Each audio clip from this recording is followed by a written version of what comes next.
یہ ہوتی ہے کہ آپ محبت سے دین کی طرف لوگوں کو کھینچے. اب دائی، مبلغ، معلم ہونے کے لیے ضروری نہیں کہ آپ سرٹیفکیٹ لے کر ہی آئے. آپ نے دین کی ایک بات سیکھی، آپ نے اس پہ عمل کیا، آگے پہنچا دو. یہ بھی ایک دائی. ہم سب نبوت کے کام کے ذمہ دار ہیں. جو حاضر ہے وہ غائب تک میرا پیغام پہنچا دے. یہ نبی علیہ الصلوۃ والسلام کے جملے تھے حجۃ الوداع کے موقع پر. جب آپ نے خطبہ دیا تو کیا کہا تھا کہ جو حاضر ہے وہ غائب تک میرا پیغام پہنچا دے. تو ہمارے اوپر بھی یہ بات لاگو ہوتی ہے کہ ہم جو سن رہے ہیں، جو حاضر نہیں ہیں، ان تک یہ بات پہنچا دیں. اور جب پہنچائیں تو محبت کے ساتھ، حکمت کے ساتھ، عاجزی کے ساتھ، ایسے کہ سامنے والا مائل ہو جائے.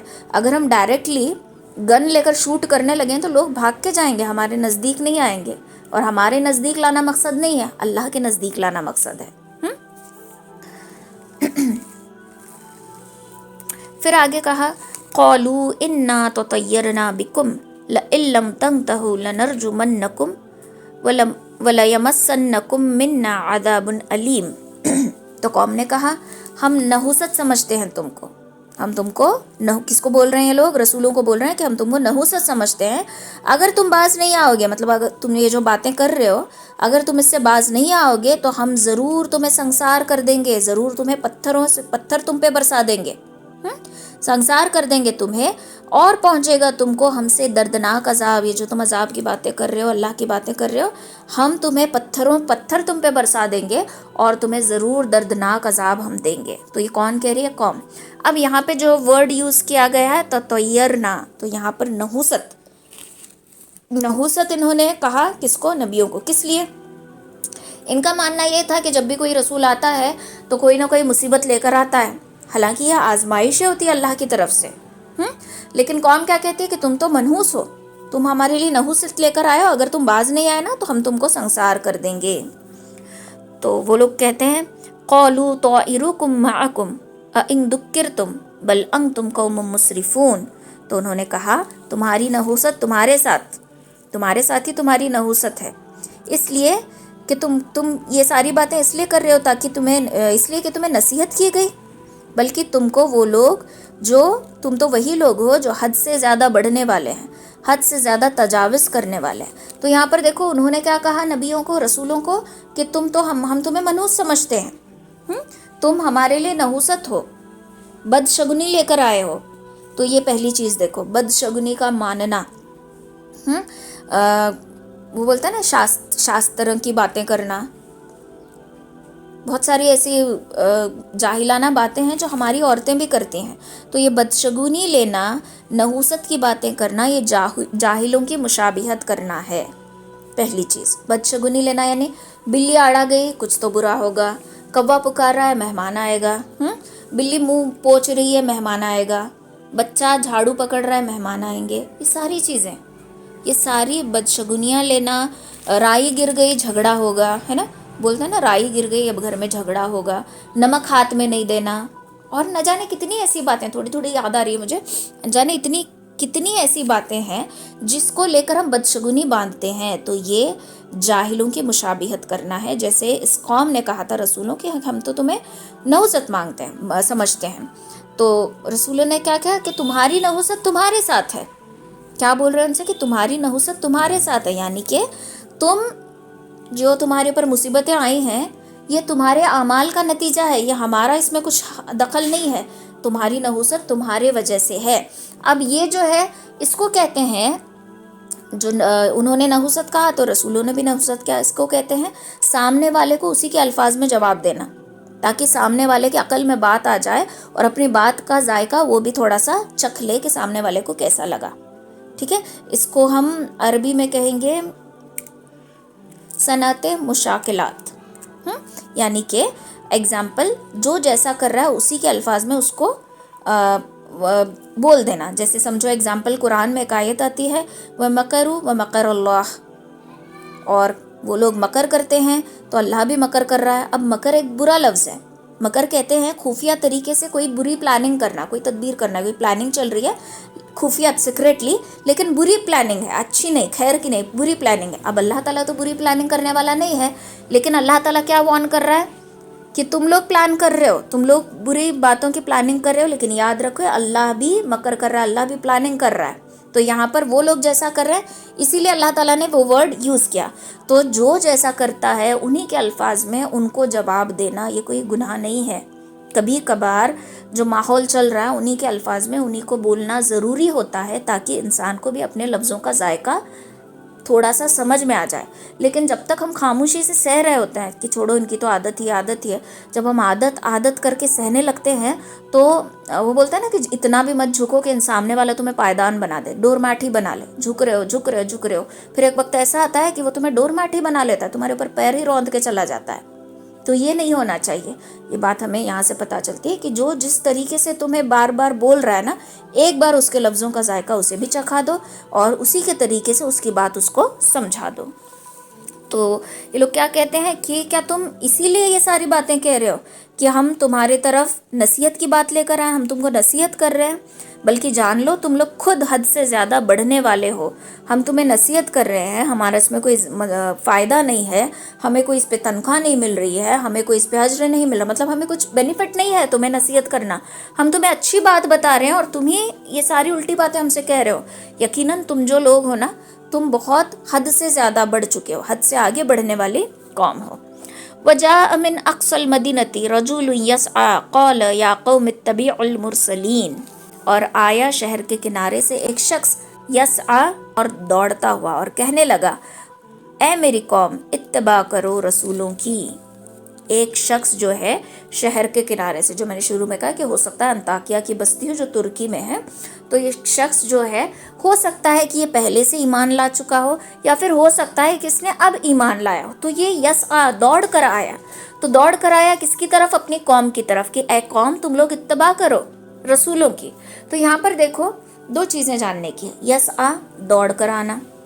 تو دوڑ کر آنا اس لیے کہا گیا ہے کہ جب بھی انسان کو کوئی خیر کی بات پتہ چلے تو اس کو اس میں جلدی کرنی چاہیے, دوڑنا چاہیے اس کو. دوڑنا مطلب بھاگنا ہی نہیں ہے, دوڑنا یعنی کہ ڈیلے نہیں کرنا, جتنا ہو سکے اتنا جلدی خیر کی بات دوسروں تک پہنچانا اور اپنی قوم کی فکر کرنا. اس شخص نے کیا کیا؟ اس شخص کا نام کہا جاتا ہے کہ ہو سکتا ہے کہ حبیب ابن نجار ہو. یہ ایک کارپینٹر تھا, ٹھیک ہے. جب اس کو پتہ چلا رسولوں کے بارے میں تو یہ دوڑتا ہوا اپنی قوم کے پاس آیا اور کہا کہ اے میری قوم تم اتباع کرو رسولوں کی.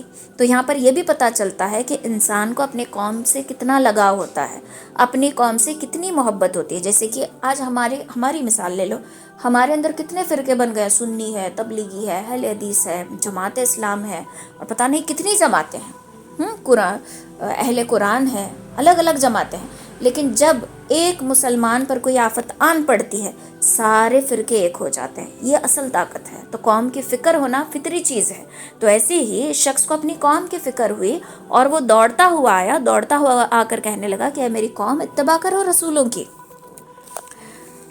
اتبعوا من لا يسألكم اجرا وهم مهتدون. تو تم کیا کرو؟ پیروی کرو, اتباع کرو ان کی جو نہیں مانگتے تم سے کوئی اجر اور وہ سیدھے راستے پر ہے. وہ لوگ تم سے کوئی یہ نہیں مانگ رہے کہ میں دیکھو ہم تمہاری اصلاح کریں گے, اس پر ہمیں اتنا یہ چاہیے, اتنا وہ چاہیے. تم سے کوئی بھی ڈیمانڈ نہیں کر رہے, کوئی بھی بدلہ نہیں مانگ رہے, کوئی بھی مطلب سے. دیکھو آج کوئی بھی کسی کی مدد کر رہا ہے, مطلب چھپا ہوتا ہے. میں تو کہتی ہوں کہ دنیا میں ہر رشتہ مطلب پر ٹکا ہوا ہے. ماں باپ اور اولاد کا رشتہ بھی مطلب پہ ہے, اولاد کا ماں باپ سے رشتہ بھی مطلب ہے, بیوی اور شوہر کا رشتہ بھی مطلب سے ہے.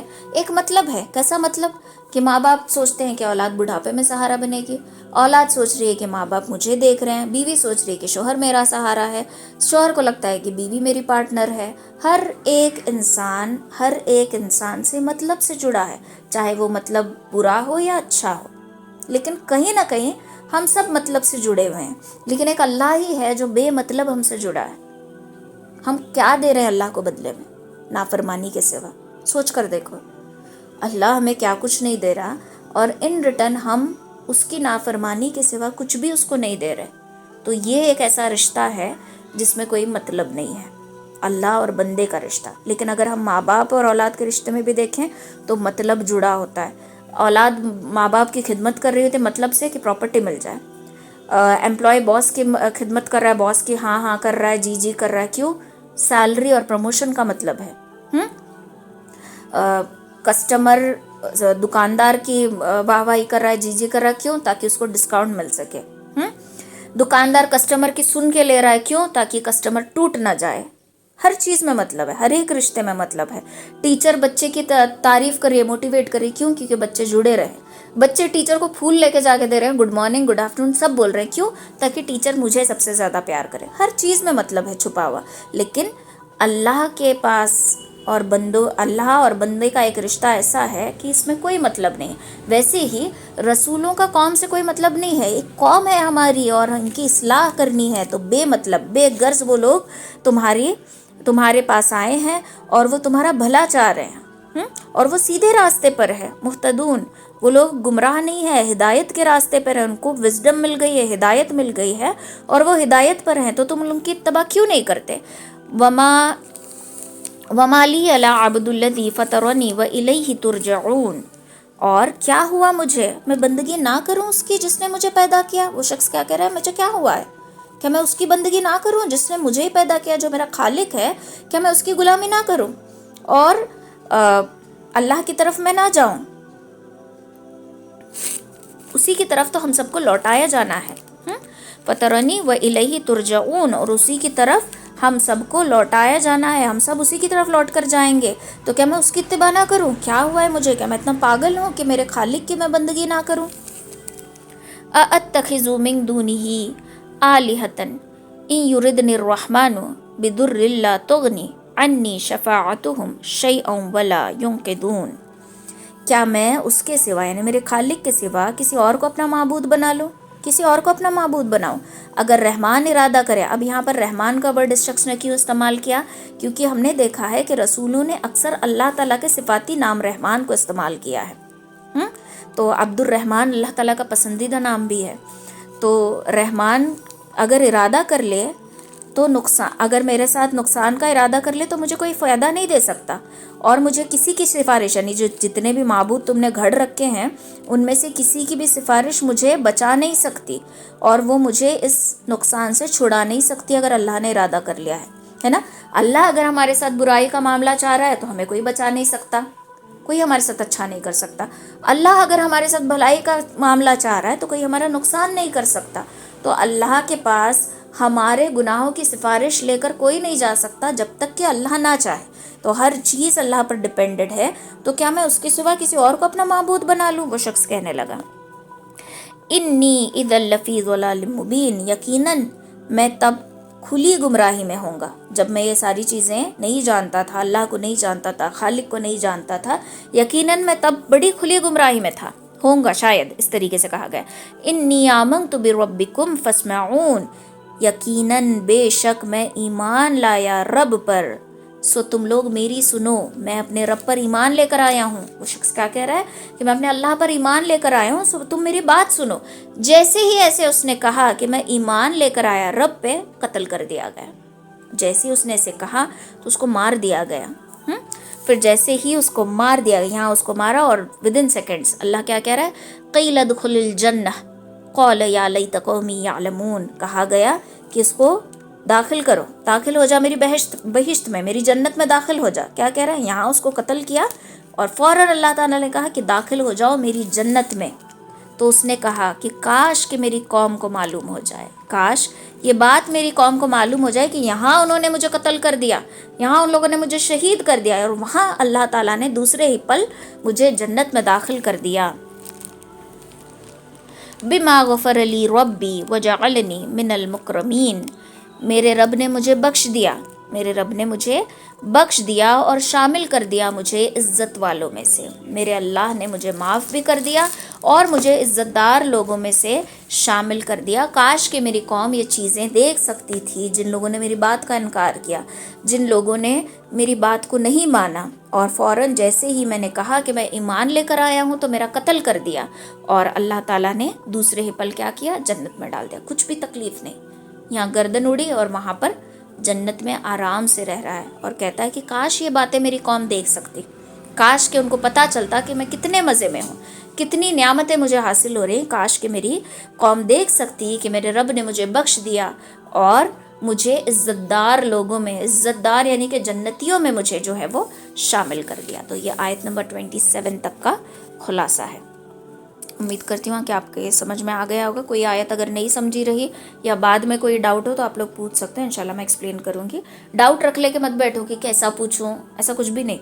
کچھ بھی ڈاؤٹ آ رہا ہے, کچھ بھی نہیں سمجھ میں آ رہا, یا تو ابھی پوچھ سکتے ہو یا پھر آئندہ کلاس میں. اگر میں آن دا اسپاٹ آپ کو جواب نہیں دے سکی تو میں انشاءاللہ نیکسٹ کلاس میں اس کے بارے میں اور اسٹڈی کر کے آپ کو جواب دوں گی. مجھے برا نہیں لگتا, غصہ نہیں آتا, کچھ بھی نہیں. آپ 100 بار بھی پوچھیں گے تو میں چڑوں گی نہیں. آپ بنا ڈرے پوچھ سکتے ہو. کچھ بھی نہیں سمجھ میں آ رہا تو بنا سمجھے غفلت میں مت رہو. کچھ بھی نہیں سمجھا فوراً آپ اس کو پوچھ سکتے ہو.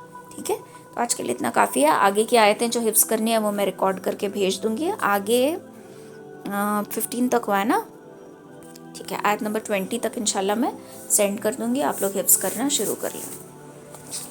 سبحان اللہ و بحمدہ, سبحانک اللہم و بحمدک, نشہد ان لا الہ الا انت, نستغفرک و نتوب الیک. سبحان ربک رب العزت عما یصفون وسلام علی المرسلین والحمد للہ رب العالمین برحمتک یا ارحم الراحمین.